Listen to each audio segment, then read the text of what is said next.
Download the ZEE5 app now. Zee मराठीवरील तुला पाहते रे ह्या मालिकेच्या 13 फेब्रुवारीच्या भागात झेंडे विक्रांतला तू ईशावर ओरडलास त्यामुळे आता ती ऑफिसला येणार नाही असं छेडतात. तेव्हा ती येणारच असं विक्रांत सांगतो.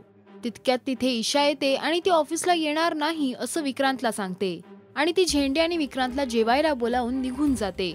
झेंडे विक्रांतवर हसू लागतात. तेव्हा विक्रांत ती उद्या ऑफिसला नक्की येईल असं सांगतो आणि झेंडेंना खंडेलवाल बिल्डरला मला रात्री फोन करायला सांग असं सांगतो.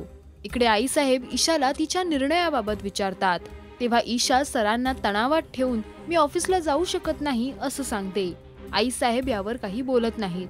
ईशा रूम मध्ये येते तेव्हा विक्रांतला खंडेलवालचा फोन येतो. खंडेलवाल विक्रांतला एक मीटिंग करण्याबाबत विचारतो. तेव्हा विक्रांत त्याला कर्जतच्या बंगल्यावर सकाळी यायला सांगतो. फोन ठेवल्यावर ईशा विक्रांतची माफी मागते आणि तो तिच्यावर रागवला आहे का असं विचारते. तेव्हा विक्रांत थकला आहे असं सांगतो. ईशा विक्रांतच्या डोक्याला तेल लावून देते. विक्रांत खुश होतो. दुसऱ्या दिवशी नाश्त्याच्या वेळी खंडेलवाल भेटायला येतो. तेव्हा विक्रांत मीटिंग विसरल्याचं नाटक करतो.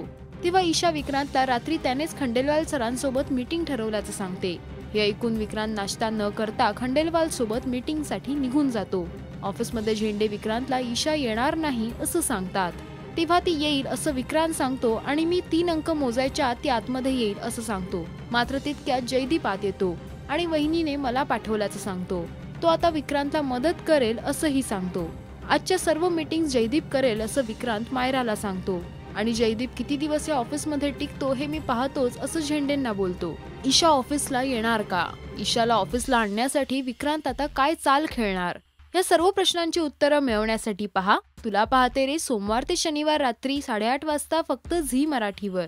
मराठी टेलिव्हिजन इंडस्ट्रीचे अपडेट मिळवण्यासाठी पहा आणि सबस्क्राईब करा Rajshri Marathi showbuzz. Download the ZEE5 app now.